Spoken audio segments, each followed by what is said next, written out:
world's largest, oh, there we go. Now we're recording. Okay. So Sea-Bird Scientific is the world's largest developer and manufacturer of products for the measurement of oceanographic and water quality parameters for global waters. These tools are used around the world by researchers, resource managers, and industries engaged in offshore exploration, research, and ocean resource utilization. At its base, though, Sea-Bird works to power science-based decisions for a better ocean. So we stand behind our sensors that are designed for scientists by scientists. We use our own sensors in research that we do individually, collaboratively, and so on. So we truly stand behind the quality of the things that we can provide the scientific community. Sea-Bird Scientific represents the acquisition of 3 companies, Sea-Bird Electronics, Wet Labs, and Zielinski. So Sea-Bird Electronics began from a Navy research funding of sound propagation and Wayne Bridge technology.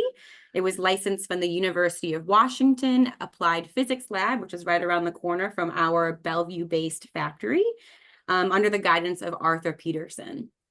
Close interaction with researchers and subsequent product refinement drove the technology developments over the years, resulting in the gold standard sensors for physical oceanography from Sea-Bird Electronics. Wet Labs was founded by Casey Moore in 1992 and rose to meet the global need for in-water color and visibility measurements, both for in situ calibration of satellites and local to regional studies of biology and chemistry.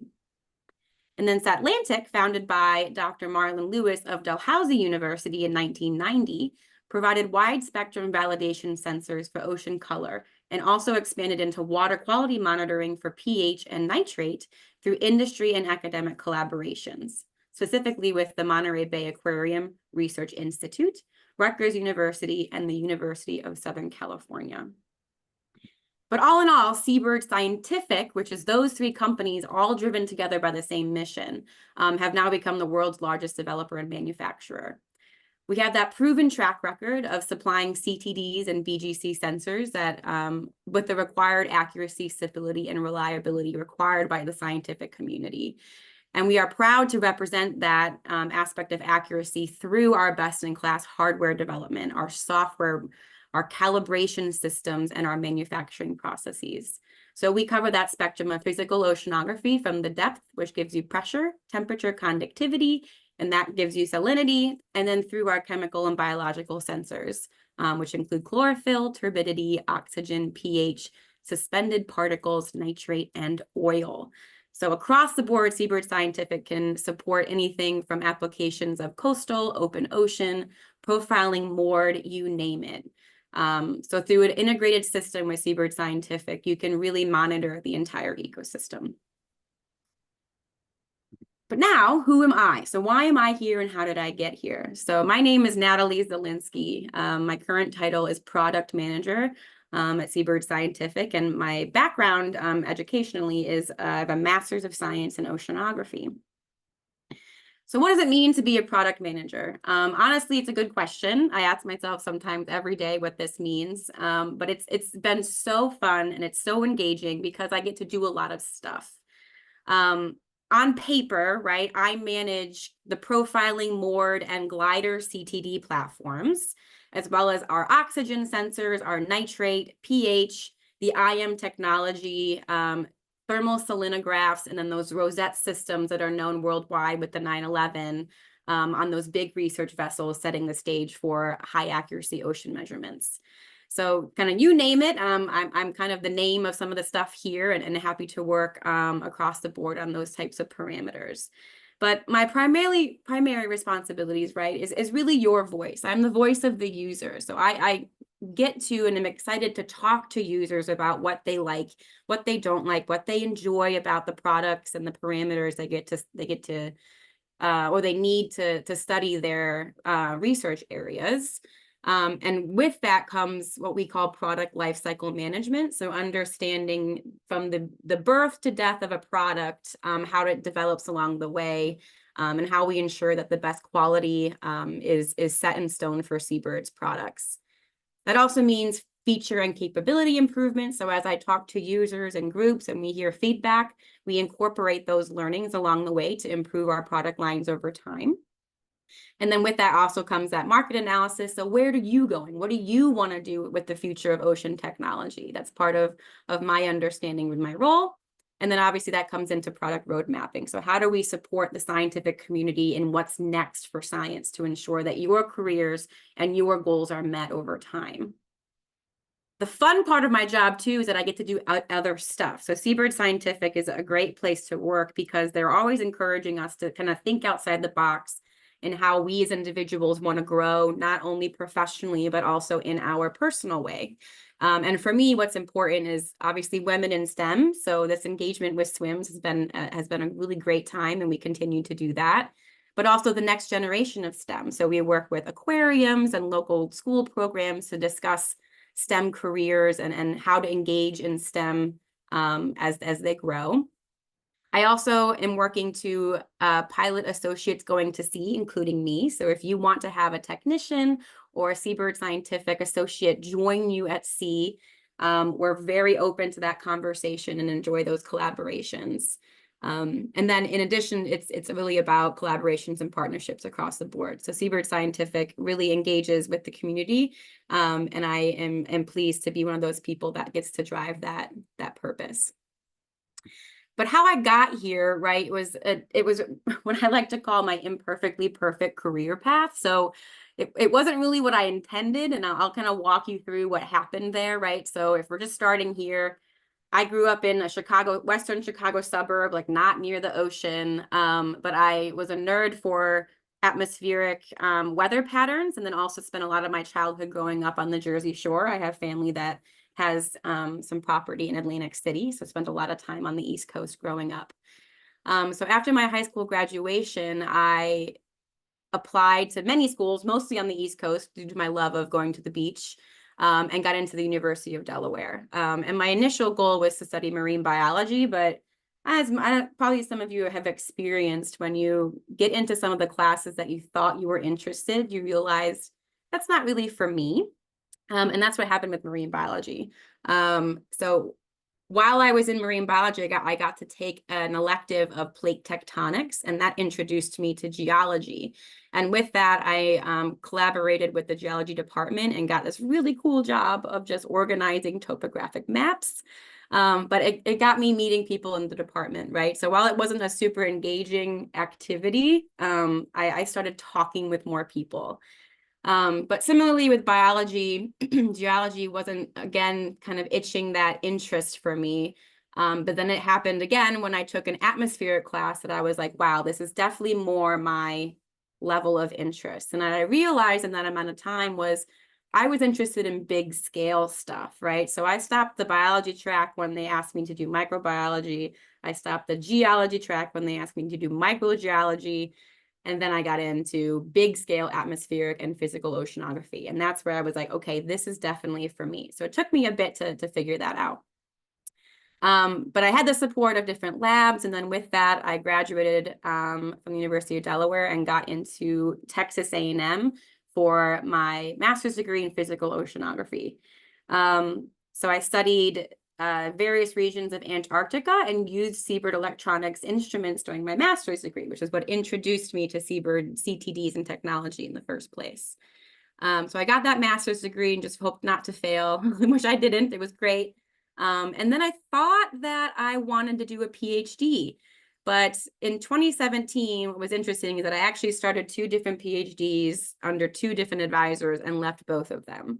I lectured for a 200 level oceanography class during that, enjoyed that aspect of it, but the research and the staying at A&M for another probably 7 years was just not as exciting for me anymore. So I had this panic moment about like, oh my gosh, what am I supposed to do now?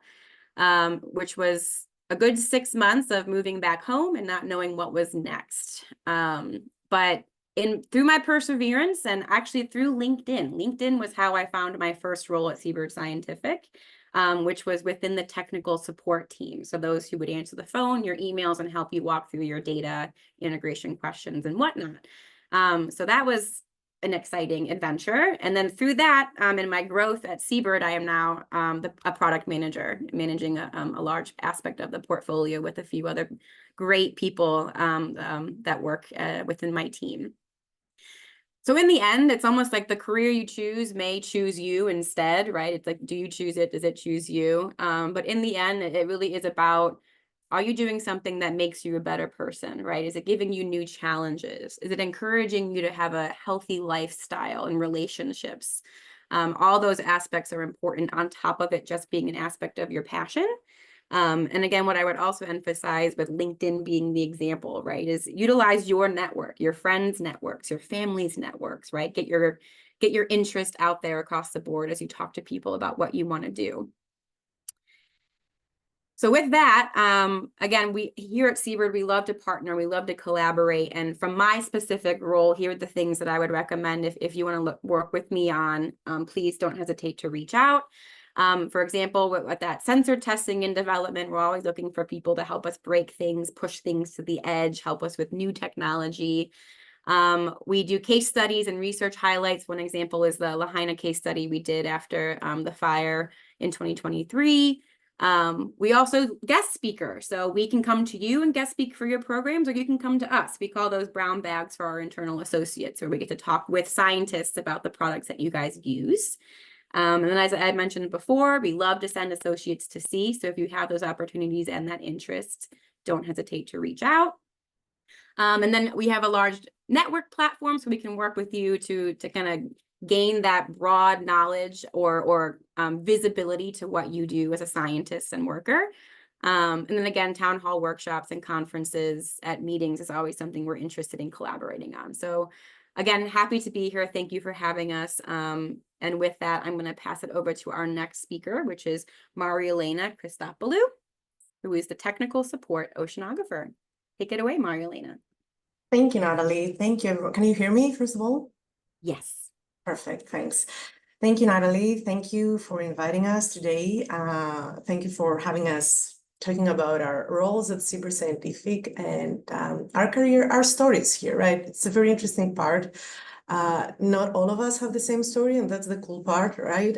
We all follow different journeys, and I believe we are all driven by our love for the ocean here. So it's always very cool to hear about these different stories. So who am I? I recently joined SWMS Scientific approximately mid-February, so I'm a very new addition to SWMS Scientific. As a customer support scientist and oceanographer, so my role, primary tasks of my role include, but are not limited to, being the primary point of contact for support regarding advanced use of our instruments and oceanographic data processing. I provide technical training to customers on how to best use our instruments and our sensors, and how to use the data they collect to get the most of them. I also evaluate field and calibration data of our sensors.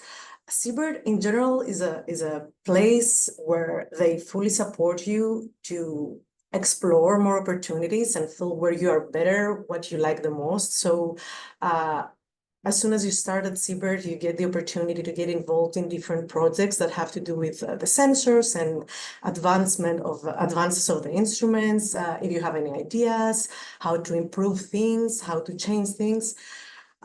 So overall, if I had to describe so far my role here at Sea-Bird, primarily is to assist researchers with their scientific inquiries and support their endeavors to understand our world, our ocean, because Sea-Bird is like by scientists for scientists. This is our motto, and I love that. And but also I have the opportunity to explore different aspects of the industry and see how I could also contribute and benefit my career. Next slide, please. Natalie, thank you. So how I got here. Okay, I like to call my career path more bumpy, but interesting and definitely fun. So I was born and raised in Athens, Greece. I figured that like putting a picture of a Greek island would probably be a good start for my my career path. So as in Greece, the ocean is a very big part of our lives. So as a little girl, I would spend all my summers, all summer, every summer with my parents in the water, literally, for like the entire time. And I started developing a lot of curiosity. I started asking all types of questions. Why is here deeper than there? Why is here colder than there? What is this little creature? Probably was getting a little bit annoying to my parents at this point. So after high school, I decided, without explaining the full educational system in Greece, which is different than the US, I did my bachelor's degree at the University of Aegean at the Department of Marine Sciences, where I acquired a broad knowledge of all types of marine sciences and oceanography. After graduating, I worked for a while in the diving industry in Greece. I still didn't know exactly what I wanted to do. So, from assisting in diving courses to carrying the equipment and do all kinds of stuff. I was like really enjoying working on the Greek islands and in Athens at the time, until I decided that I really wanted to further my education. And I did a master's degree at the University of Athens in oceanography. That was my first experience using CDD data, Sea-Bird, of course, for my master's thesis. And I worked on that project for my thesis. I got really excited, like analyzing the seawater properties in the Aegean Sea. And I had my first publication where it made me realize that I really love science. I really like research. I enjoy doing stuff, like for the first time and discovering things. So what do I do? And here comes the bumpy part, I want to say, because at the time Greece was entering, for those of you who might not have heard, a very difficult decade of economic crisis, and funding and opportunities were very limited. But I decided to stay at the University of Athens I was like there for 7 years after my master's, working as a research associate, kind of like in short-term projects under contracts, being responsible for CDD data analysis mostly in these projects, and seafloor mapping because I was in the geology department as well.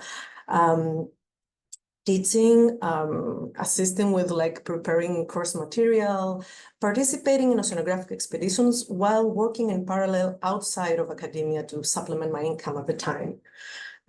During this time, I was always trying to find an opportunity to develop skills. Since I was affiliated with the University of Athens, any opportunity for a workshop, a seminar, a training, for program, anything, I would jump in. Like I was always thinking, like just try to make the most out of it. And after these 7 fantastic years, I was at this point where I'm like, I was thinking that, well, you have to take the next step. You have to change things for many reasons. Life happens. You feel that you want to change things. So it was like approximately 6 to 9 months of like making decisions, like trying to make decisions. And I always wanted to do a little bit more climate-related research. Like during these years, I was, with everything changing around our world and Greece being highly affected by climate change.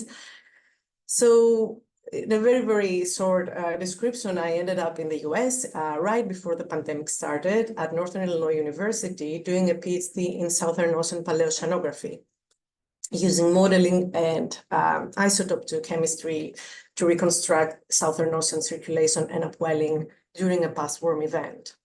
Again, which is still in progress. I'm defending late August, so that's why I'm like PhD ABD to be finished soon.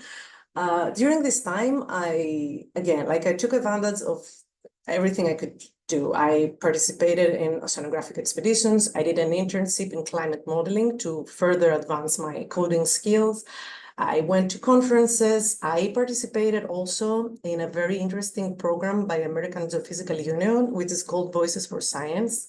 And it's a year-long training program that helps scientists to better communicate their science and to the general public, but also to policymakers, which is a very important part of our job, right? We make science to change our world for the best. So we need to communicate our knowledge to the people who actually make the decisions.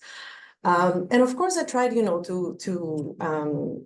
to expand my network and meet as many people as I could, and because it's always very important to to have a more holistic view of the things, right? So during my last year, and after, like the pandemic and all the craziness that happened again, I decided that I was very open to, after my PhD, to find a job in industry for several reasons. And lately, there have been a lot more opportunities in industry for climate scientists and oceanographers, which is amazing. So through LinkedIn as well, I found this position at Sea-Bird Scientific, which to me was amazing because it felt like, I did a full circle, and I'm here now where I started my academic journey at the University of Athens, working with seabird data and trying to figure out what they tell us about our ocean. So here I am now. I started in mid-February as a customer support scientist and oceanographer at Sea-Bird Scientific, which is to me a perfect fit because I still do science in a place where it's in an industry role. Next slide, please, Natalie. Thank you. So how to be in contact with me if you want to collaborate with me, if you want me to assist with your data, if you use or want to use Sea-Bird instruments, and if you have any data or application related questions about our sensors, both I and of course the whole team here are happy to help, and please contact me. Connect with me on LinkedIn or on Twitter. I don't have my handle here, and I'm not really very much into Twitter lately, but if you want to connect with me through LinkedIn, or if you see me at a meeting or event, please come say hello. We'll be at Sea-Bird booths. Very briefly, as takeaways, always try, no matter what happens throughout your career, might be like, external factors, you might make like a decision that didn't turn out how it was supposed to be. Find opportunities to gain technical skills. Try to work on projects so you can gain experience that you can put it in your resume. Never forget your soft skills, communication, teamwork, respect to each other. These are very important aspects of any job, academia or industry, doesn't matter. Above all, we have to be able to work and have fun with our jobs, right? And I always want to remind people that you have more skills than you think. We, especially as women and as people who identify as women, we think that, oh my God, I don't have enough. I'm not enough. I don't, I have, no. Take a pause. You have more skills than you think. Last but not least, your career path can have sudden turns, bumps, and even dead ends, and that's okay. We all figure it out. It's going to be okay. Thank you very much.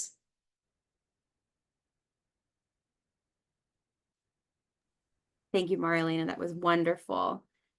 Next up, we have Janelle Hrycik, who is a technical sales engineer, specifically for the East Coast and Canada. So take it away, Janelle. Yes, so I am remotely based in Buffalo, New York.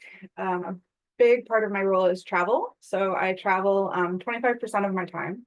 So I'm mostly in and out of Canada, but travel to other places as well, which I love. I love that about my role.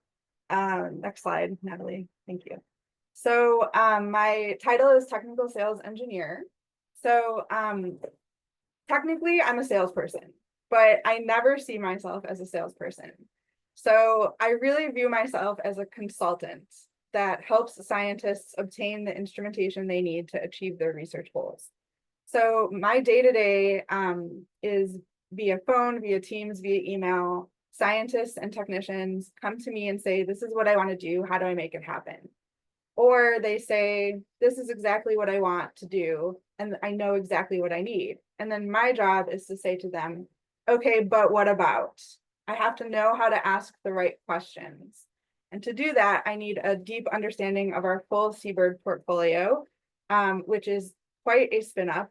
When I was hired, they told me it was 3 to 5 years spin up to learn our portfolio. We have a lot of sensors and instruments, and they have a lot of different configurations. So each of us in my role do our best, but then we have to know where to go internally to ask questions for other departments when we need help for things that we don't know. So I make recommendations to customers, to scientists based on what they've told me, what they need. I answer their technical questions. Or sometimes they're not so technical questions related to purchase orders or anything else that you can think of, really. And then I collaborate with pretty much every other department in Sea-Bird. So tech support, service, finance, shipping, product management, product engineering. I work with pretty much everyone at some point in order to meet or exceed customer expectations. So my role is really about maintaining a positive customer experience. And then a fundamental part of my role is creating and providing quotes so that the scientists can actually buy our stuff. But really that is a small portion of my time. Most of my time is spent in the lead up to creating the quote before I can actually get to that point. So my primary job responsibilities, I'm the customer relationship manager. And the way that Sea-Bird Scientific has defined that role is by geography. So I am the customer relationship manager for all of our customers in Canada, Eastern Europe, Greenland, Iceland, and Belgium. And then there are equivalents of me at our company that handle other parts of the world. And then my second primary job responsibility is sales. So I have a goal that I have to meet every year of so many $1 million of sales in my geographic regions. And then my role shifts as our business needs change. So for example, we are bringing on a partner in Canada right now, and my role is shifting. So my title is going to be shifting. My primary job responsibilities are going to be shifting. But at the end of the day, I'm still responsible for happy customers. That's my primary job responsibility. Next slide, Natalie. Okay, so like Marialena and Natalie, I've had a somewhat windy path. So I grew up in Buffalo, New York. I've lived all over the place in the 20 years that follow, and just moved back about 1.5 years ago. So I always had an interest in the ocean from a young age. I was heavily influenced by Free Willy and the Little Mermaid when I was young. I never even saw the ocean until I was in high school. And just at age 5, put myself on this path that I was going to be a marine biologist, and I never wavered. And I'm not saying that was a good thing. That probably was not a good thing. But in high school, I was on competitive science teams, which really influenced my path. And I had some excellent teachers that really stepped up and sort of took me under their wing and said, okay, you know, I don't really know anything about marine biology, but here are some resources, or here's what you should do. And I ended up going to university for marine biology and graduated from Long Island University. I did a lot of study abroad. I did a full semester at sea where I lived on a ship for 9 weeks. And I did an honors in whale behavior research. So I spent a lot of time on commercial whale watching vessels, and then also did some research and published a paper on educational programs on whale watch vessels. And in that time, I worked a lot of other jobs. So I was a cashier, I was a waitress, a bookstore associate, ice cream shop shift manager. I was doing a lot of other things at the same time. I was doing research and working in a biology lab and making things work. Towards the end of my undergraduate, I really didn't know what I wanted to do. I had my honors advisor encouraged me to apply for a Fulbright scholarship, and I applied for a Fulbright scholarship to Canada. So part of that process was finding in-country sponsors at universities in Canada that would sort of be responsible for you for the year if you got the Fulbright. And most people didn't respond, but one person at Dalhousie University in Halifax, Nova Scotia responded positively. And he went through the whole process with me, and then I didn't get the Fulbright. I made it to the final round and was cut. And this is a great example of sort of a failure turning into a success. I contacted him to let him know that, hey, thanks for all your support, but I didn't get the Fulbright. And he said, you know what, I'm still interested in you. I'm going to fly you up here after your graduation, and let's talk about grad school. I'd never even applied to this program. I'd applied to some other programs for like masters in biology, and that was my next step. I was planning on staying at LIU for a master's in biology. I flew up to Dalhousie the week after graduation, and they recruited me like an NHL player. And they, it didn't matter that I hadn't applied. That was basically like a formality at that point. You didn't need the GRE in Canada, even though I had taken it. So I was basically fast-tracked after that conversation. And within 2 months, I had moved to a new country into Halifax after just that one visit. And I started as a master's in oceanography, and the way it works there is everyone starts as a master's unless you have a master's. And then you can transition to a PhD without graduating with a master's at the recommendation of your committee and passing some exams.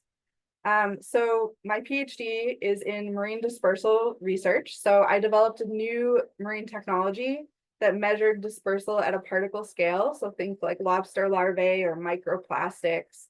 And it took me 10 years to get through this PhD program. It took me 5 years to even commit to the PhD. I was waffling on the master's PhD interface for a very long time, and I couldn't make the commitment. I took a leave of absence a couple of times during that 10 years. And I wanted to highlight that there was a lot going on in my personal life as well. Like, and that's okay.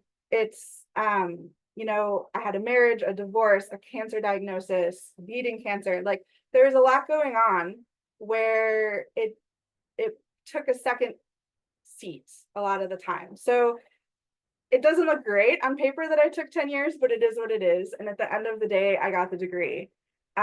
So it's all a balancing act, right? So at the same time, like I did in undergrad, I was working other jobs. So I was teaching introductory level courses in biology and sustainability. And then towards the end of my degree, I was working in custom closet sales, which I enjoyed way more than I thought I would. And I really want to highlight that a lot of my experience that is outside of science gave me the skills necessary to actually transition into what is a sales role now. So I need the fundamental technical background to be able to speak on the level of our customers about their research. But I also needed all of the customer service and the sales acumen and the management experience that I got in other jobs that were unrelated to science. So it really is like a big picture that you should look at the soft skills that you're developing in other things outside of science that you might just think like, hey, that's just my part-time job that, you know, I'm using for spending money or whatever. But you really do pick up things like in those part-time jobs that you can apply in your interviews, in your resume, that make a difference for an industry job in the end. So I graduated with the PhD, and at this point, I knew I wanted to get out of research. I didn't want to chase grant money. So for the last 10 years, I had thought I was going to be a professor. Like that was the track I was on. And pretty much I was at the point in academia where everyone viewed anything outside of being a professor as a failure. And no one really knew how to help you do anything outside of that track. So I had no idea what I was doing. And I said, you know what, I like teaching. I really like teaching, but I don't want to stay in research. So I applied for a bunch of teaching positions, like near 80, across the board, like university level, teaching postdocs, like private school, high schools, because I didn't have like a high school certification teaching certification, but some of like the private boarding schools in New England would take you if you had a PhD.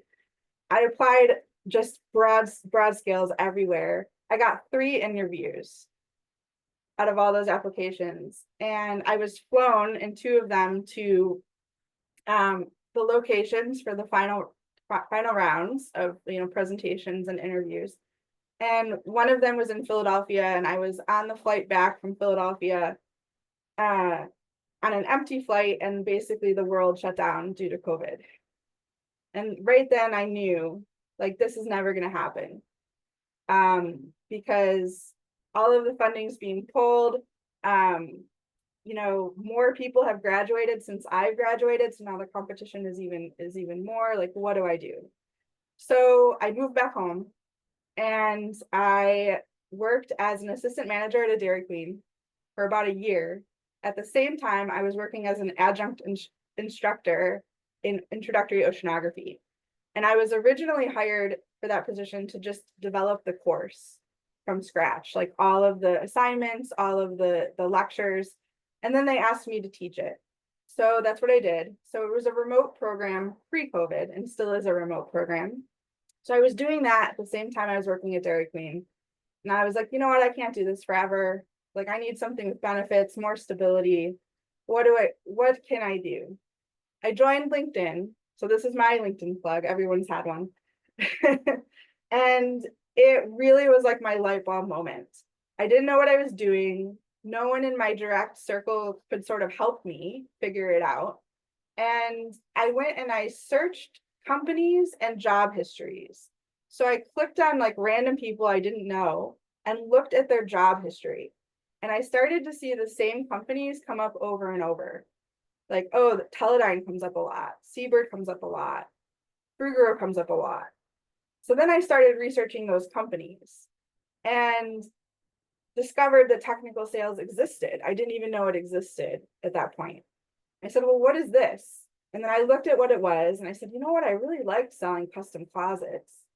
And, you know, this could combine what I enjoy, which is talking to people, and also my technical background. Like I could do this. So I started cold messaging people on LinkedIn with a pitch. I had like an elevator pitch about why I would be good for their job. And most people responded. And most people said, like, don't have an actual opening right now, but great pitch. Like, keep at it. And that really like was a feather in my cap, kind of like, okay, like this could turn somewhere. Like they think I have a good pitch. So I kept doing it. And then I started applying to jobs and I did get the, you know, you don't have no industry experience thing occasionally. But Teledyne was the first one that gave me a break. And they said, all right, you know, we don't have a sales engineer role, but we have this inside sales job and you could work your way up. So I moved to San Diego and started this entry-level position, and I supported all of the global sales engineer team basically for all of the ADCP and Doppler velocity log sales. And I was there a little over a year, but then started to get bored because it really was an entry-level position. And I didn't see how I would be able to move up in a timeline that I wanted. So started looking again, and it was really a blessing, that job, because it was the perfect stepping stone to get me to where I wanted to be. Without that, I think it would have been harder to get the job at Sea-Bird. And now I'm a technical sales engineer at Sea-Bird, a little under 2 years. Next slide, Natalie. So I really wanted to highlight that there's not just one path. There's many paths with a lot of twists and turns and detours, and that's okay. At the time, I know it doesn't seem like it's okay when you're on a twist or a turn or a detour, but it is. And if you're interested in transitioning to industry, this is what I would advise. A lot of self-reflection. So you really have to think about what your strengths are, what tasks do you enjoy, what tasks do you dislike, what are your non-negotiables, and those are the things that should inform your job search. So look for a role that maximizes the things you enjoy and minimizes the things you dislike. I can't say enough about LinkedIn. I still use it a lot. It is also how I got the job at Sea-Bird. It's how I got my job at Teledyne. If you are not on LinkedIn, I recommend you get on LinkedIn. If you are on LinkedIn, I recommend you keep it up to date and network on it. Use it for what it's designed to do. So much of my job is about relationship building and maintenance. And that started in grad school and in undergrad. So a lot of my friends from grad school are my current customers. So you need to really invest in those relationships. And there was times when I was in grad school and completely overwhelmed that I wasn't investing in them like I should have been. And that, looking back, is now like a regret, because I'm like, I have these relationships now as with these same people, and I should have been developing them more then when I had the chance.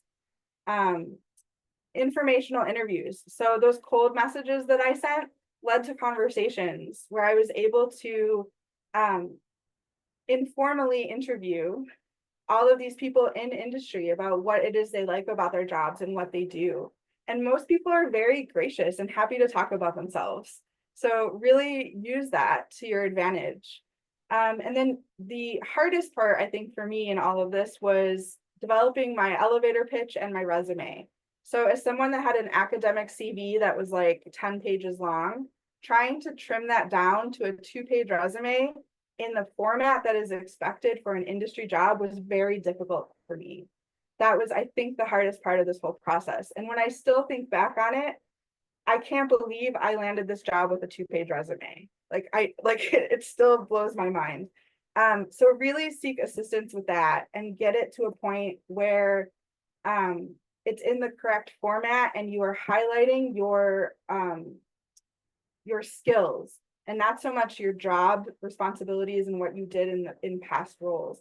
And I'm always happy to share the resume that helped me get this job. So if you reach out to me, I will send it to you. And then if you scored an interview, make sure that you prepare. It's very different to interview for an industry role than it is for an academic role. So think about those soft skills and how they relate to the job you're applying for.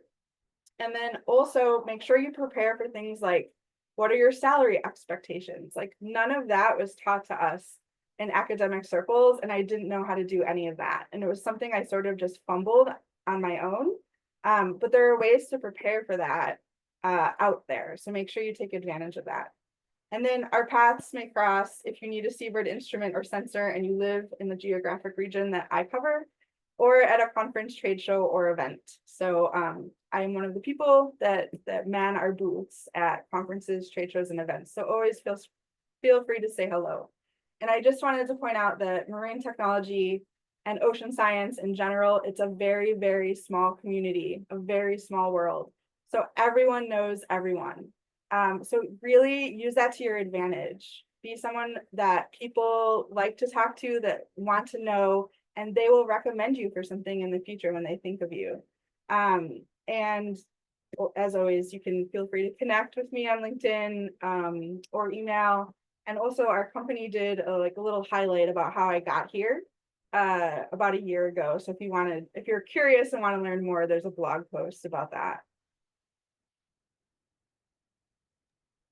Great. Thank you so much, Janelle. I think with that, we're happy to kind of go into that more casual general conversation. So whether there's things in the chat or you want to come off mute and ask some questions or comments about your career paths, we're welcome to be here for the rest of the hour. And we'll open the floor.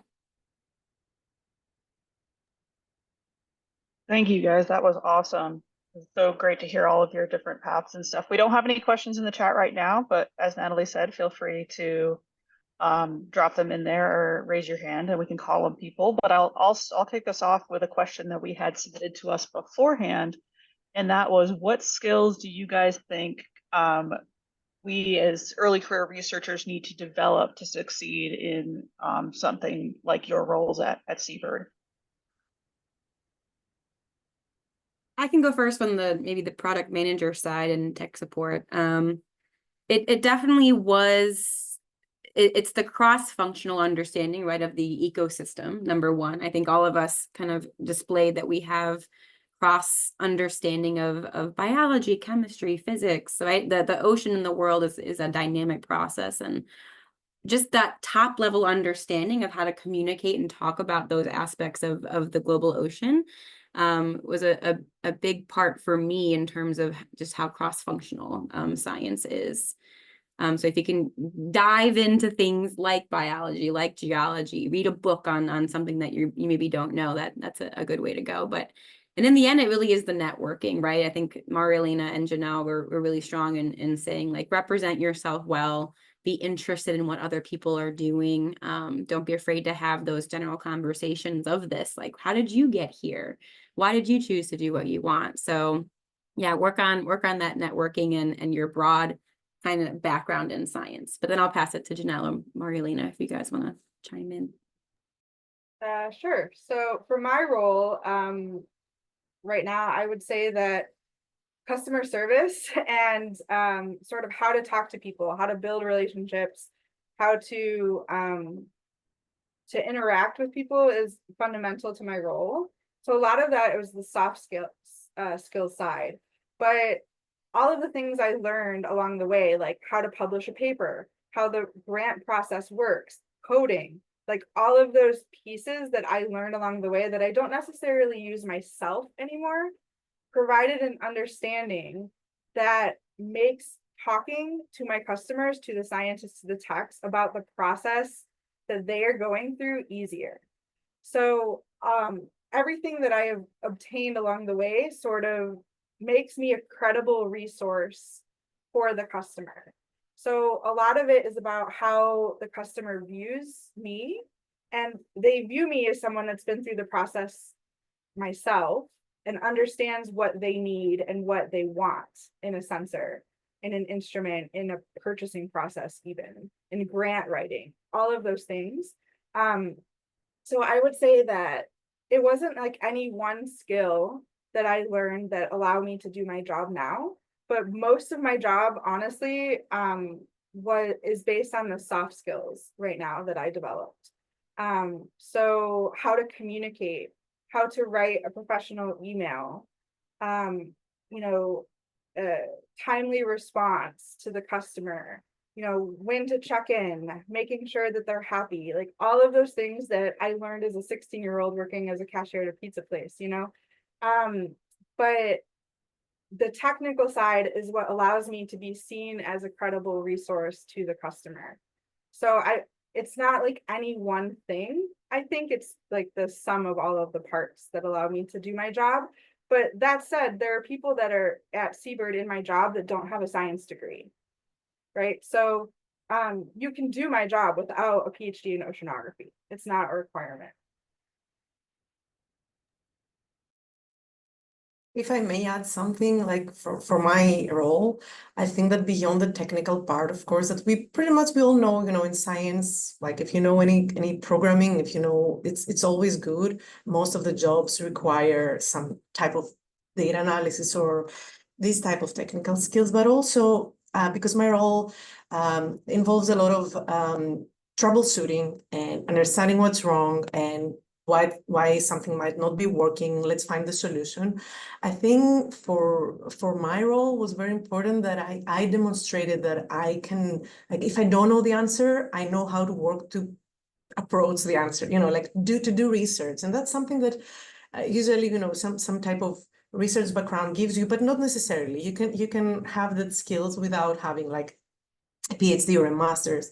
So just the developing the skill of like searching and being a little meticulous about like how to find the answer to something. I think that was an important part of my my skill set, if I have that, to get this role at Sea-Bird.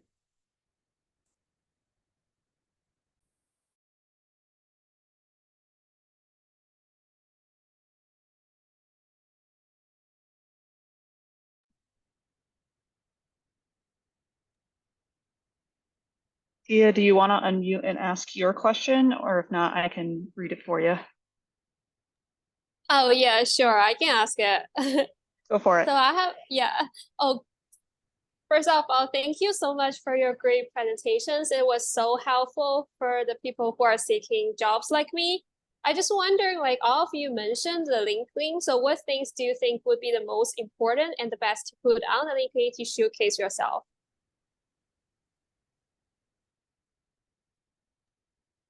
Yep, I'll go very quickly, right? I mean, a lot of it is that high level background of what you did, maybe in your undergrad, graduate, whatever that work is, right? And I think to kind of tackle on Janelle and Marialena, right?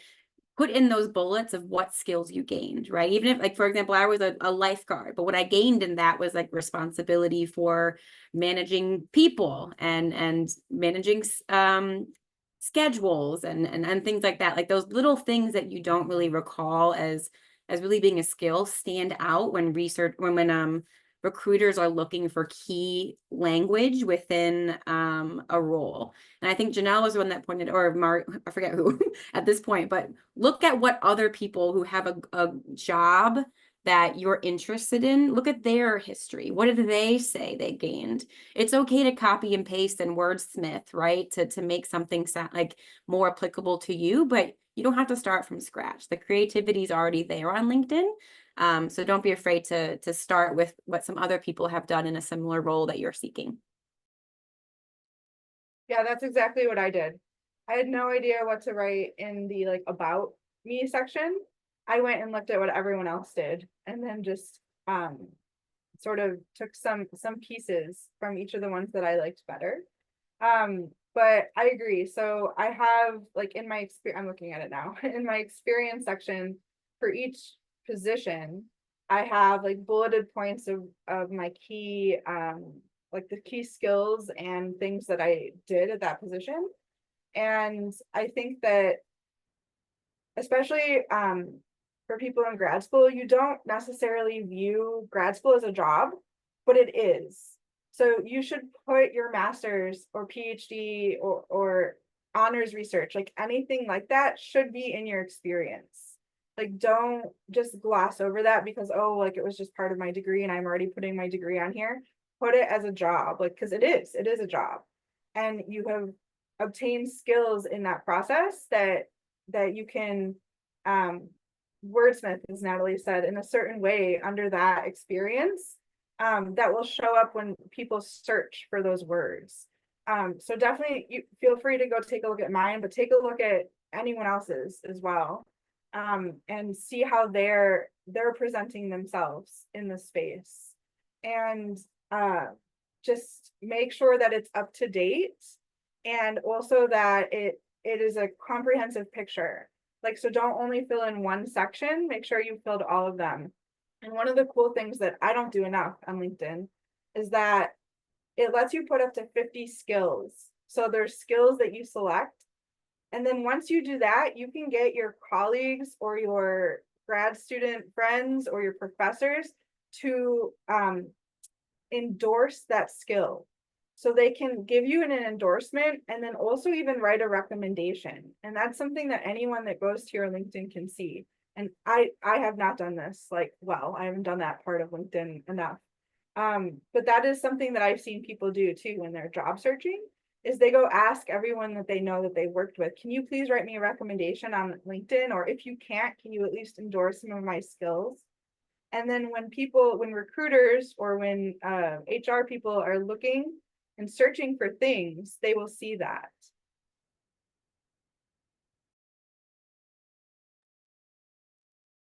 Yeah, like I agree with everything already said, like bullet points, clear things, but you have like you and I want to again, like I cannot emphasize enough the fact that you have like Janelle said that grad school is a job.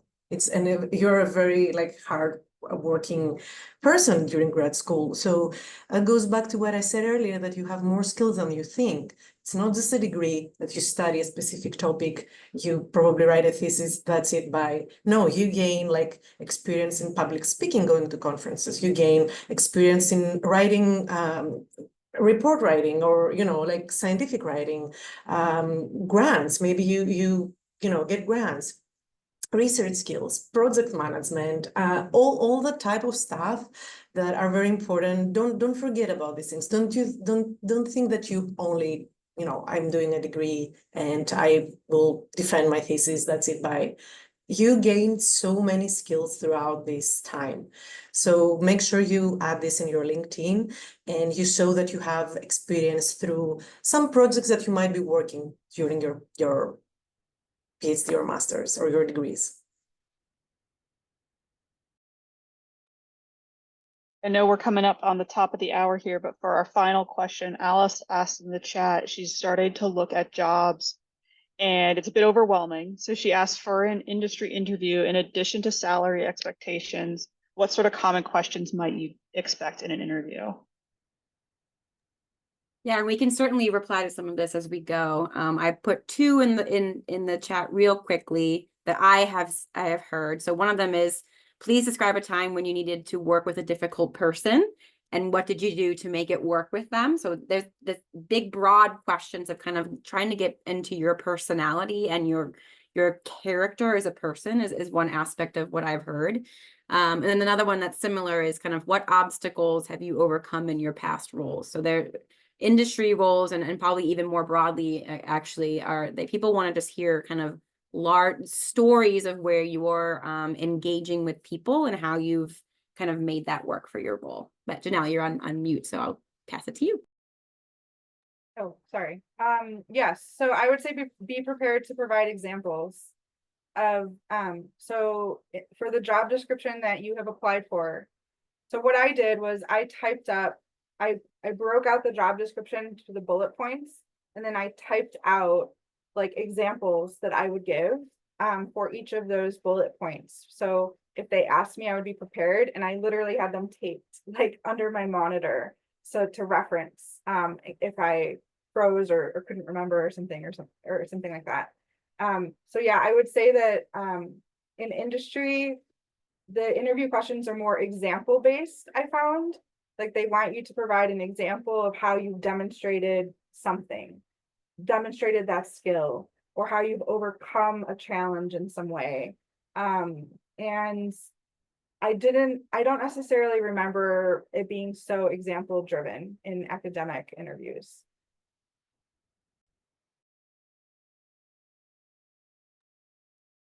I had as well how do you work with difficult people in general? How did how do you work? Like how do you overcome some difficulties during a collaboration? How do you navigate the interaction among different personalities, right? It's an important part of when you have a customer-faced job. But also I had a question about, again, like, because this was my role mostly, when you don't know the answer to something, what are your steps towards finding the answer? What would you like follow as a process to find the answer in a problem? Yeah, so, and of course, like some personality questions, how would you describe, like, of course, what is your background and all that types of questions, but yeah.